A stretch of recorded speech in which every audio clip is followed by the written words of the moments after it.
আমি কাঁচা ছোলা। আমাকে খাওয়ার সবচাইতে ভালো নিয়ম হলো রাতে 1 মুঠ শুকনা ছোলা নিন, পরিষ্কার পানিতে 4 থেকে 10 ঘন্টা ভিজিয়ে রাখুন।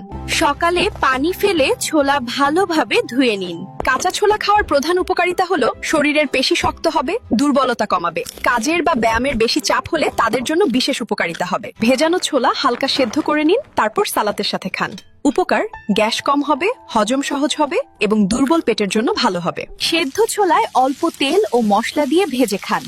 উপকার: শরীরের শক্তি বাড়বে, স্বাদ ভালো লাগবে। সকালে খালি পেটে খেলে সবচেয়ে উপকার। দুপুরে খেলে শক্তি পাওয়া যায়। রাতে খাবেন না, কারণ গ্যাস হতে পারে। এক কথায়, কাঁচা ছোলা খেলে শক্তি বাড়ায়, হজম ভালো করে, ওজন ও সুগার নিয়ন্ত্রণে সাহায্য করে, হার্ট ও রক্তের জন্য ভালো হয়। আজ এই পর্যন্ত। ভিডিওটি ভালো লাগলে কাছের মানুষদেরকে শেয়ার করে জানিয়ে দিন কাঁচা ছোলার উপকার সম্পর্কে।